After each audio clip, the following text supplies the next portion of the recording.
Well, good morning everybody. It's Techsavvy 9. I can't believe that we've been doing this since the beginning of coronavirus, but it's fabulous to have you on board today, and we just want to make sure that you have connected with us. So I'm just going to do a preamble before I get into our today's subject. Today we're looking at Siri on Apple devices. Of course, there are other devices on other machines. We might look at those in future tech savvies. For instance, there's Google, and there's also Cortana on the Windows machine. But Siri is one of what I would call a supportive tool that enables you to be able to have the sound feedback, and so it's a perfect tool for those with visual impairments or blindness. So without further ado, I will launch into using Siri, and I want to give you some useful tips about how to use it. It's like many things, if you don't get the right words, it will not work. So it's really important that you actually get the right words into Siri. I can't say it'll be 100% perfect because I always sometimes get things wrong, as you do, but you can always try again. So I may have to use my fingers to make things come and work, but we'll see how it goes.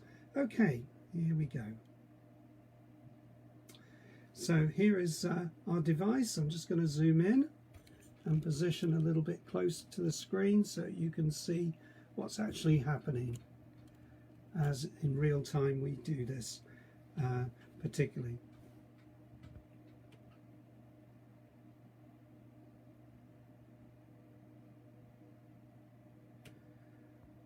So first command I'm going to use is how to search for things. I've got it all set up with my Siri to respond to my voice. If you've got older iPads, you would have to connect up to the power supply to do this. But my phone is an iPhone 8 and is therefore capable of not having to do that. So here we go. Hey Siri, what's today's holiday? It's Shavuos. Also, it is International Day of United Nations Peacekeepers. Hey Siri, can you create a reminder, please? What do you want to be reminded about? Can I pick up some bread from the shop today? Okay, your reminder is set for today. Thank you, Siri. The next thing I'm going to do is I'm going to ask it to set a event in my calendar. That's one of the great things about this, is being able to create an appointment.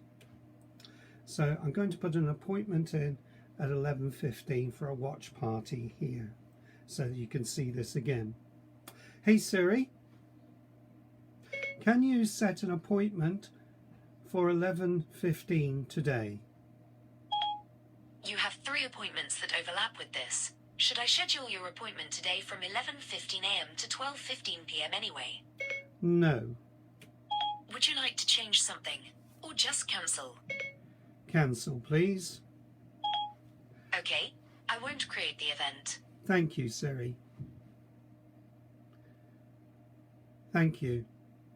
So one of the things that I would find difficult there is it's going to create an appointment. I don't want to do that, so I need to put the words in that I want to use. So that's why I've cancelled it. Hey Siri, create watch party view on Facebook at 11:15 today. Hey Siri, create watch party. Hey Siri. Hey Siri. Okay, now we see one of the problems and the glitches that I told you would happen.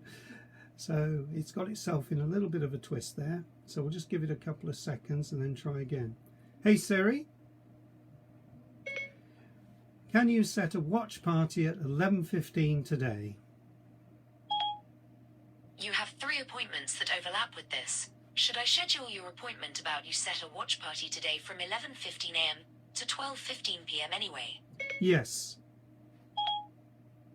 your calendar for today from 11:15 a.m. to 12:15 p.m. The appointment is called You Set a Watch Party.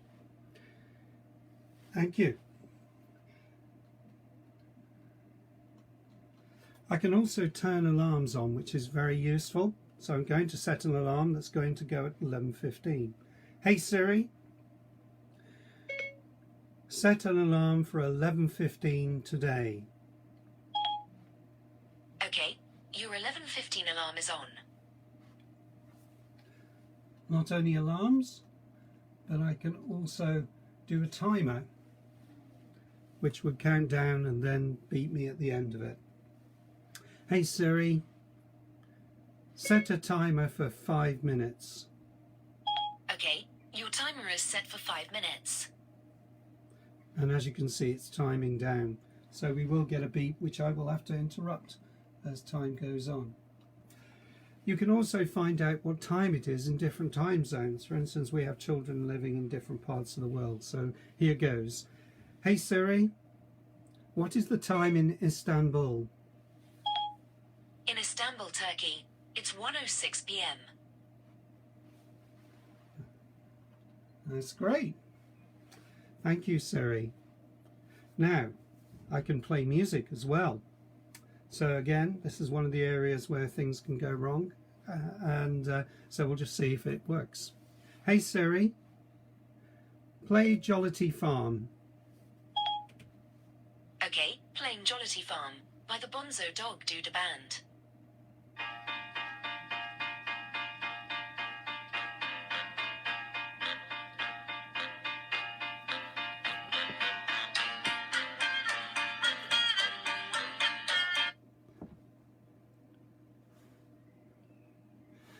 As much as I like that music, you might not want to keep watching it, or listening to it.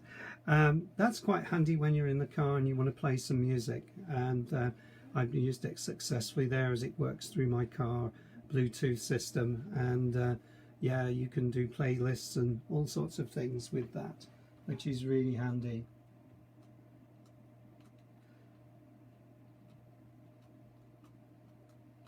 One of the other important things Siri can do is it can tell you what emails has come in.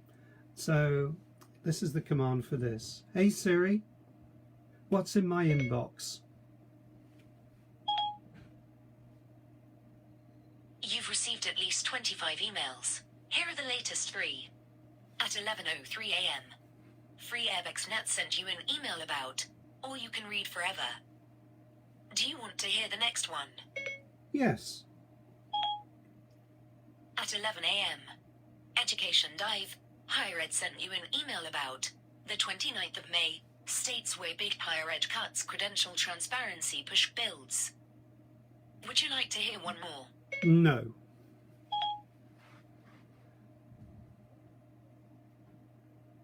Now, sadly, you will not be able to hear all of your email read to you. This is something that I feel that they should do. But there is an app that you can get that will do that for you. I won't demonstrate it in this Techsavvy. We might cover it in future ones. It's called Speaking Email, and we'll look into that, and it will read your emails in full. So that's one of the drawbacks of Siri. It doesn't always do what you want it to do. Now here's a useful feature in creating notes, and that is done by actually saying, hey Siri, take a note. What do you want it to say? I want it to be able to tell me things that I need to know and to make a record of things I need to do. So this is an ideal way of doing that. And it will actually do this and put it into my notes section, and I will have that for whatever Apple device I care to use. As long as I keep talking, it will write. So you can't put in paragraphs. You can just do short lots of information in one long diatribe and then enable it to actually be put into your writing, which you can then edit later.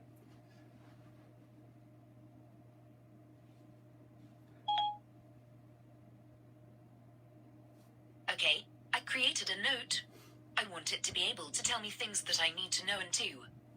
It says I want it to be able to tell me things that I need to know and to make a record of things I need to do. So this is an ideal way of doing that, and it will actually do this and put it into my notes section, and I will have that for whatever Apple device I care to use. As long as I keep talking, it will write. So you can't put in paragraphs, you can just do short lots of information in one long diatribe and then enable it to actually be put into your writing, which you can then edit later.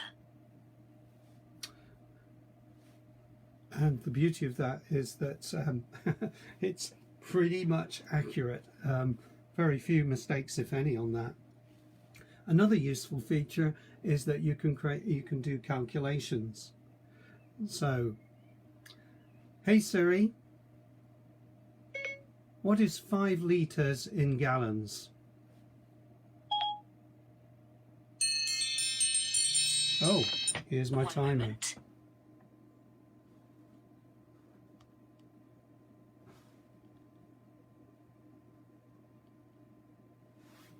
Let's do that again. That was my timer coming in. If you remember, I set it for 5 minutes. Hey Siri, what's 5 litres in gallons? 5 litres is 1.1 imperial gallons. That's incredibly useful when you're working out how many gallons you put in your car. So that's quite useful as well. It can also check dates. Hey Siri, when is Easter in 2021? Easter is on Sunday, the 4th of April, 2021. And in terms of mapping, it will do a map direction for you from a A to B point. So if I say something like, hey Siri, can you calculate the distance from Melksham to Trowbridge? Trowbridge is about 7 miles from Melksham by car. Okay, and then I can ask it directions. Hey Siri, hey Siri, hey Siri, what's the directions from Melksham to Trowbridge? Getting directions from Melksham to Trowbridge. And there we are. So it's quite good at doing sort of performing calculations like that, and really useful. You can also send text messages and do other things, follow sports, ask what movies are playing in the local area, of course, which wouldn't work at the moment because we haven't got any cinemas open. And you can give yourself a nickname. Okay. Let's see how it does. Hey Siri, give me a nickname. Sorry, I don't see any matches in your contacts. Hey Siri, call me Smiles. I don't know who you are, but you can tell me. In Siri settings, tap on my phone, then choose yourself from your contacts. Okay, you can tell I haven't practiced that one. Okay, if you're not sure what kind of things are available in Siri, you can do things like this. Hey Siri, what can you do? And up comes a whole list of things that will tell you what the correct commands are. As I said, if you don't use the right commands, it won't work for you. So loads of things there that you can do, and I just covered a few of it. I mean, a lot of people get demonstrated the weather, but that's kind of like, well, I know what that is, but we can do that. That's telling me, as I set an alarm to finish this meeting, that it's actually done it quite on time. Thank you, Siri. So I hope that just gives you an idea of all the different things Siri can do. I'm now going to replay this as a watch party, and it's not everything Siri can do. That was just about 26 different things that it can do. So I will put the watch party on, and if you've got any comments or anything you want to add, then please put it in the comments window below. Brilliant. Okay, look forward to seeing you next week on Siri. Sorry, on Techsavvy and Facebook. Thank you for watching.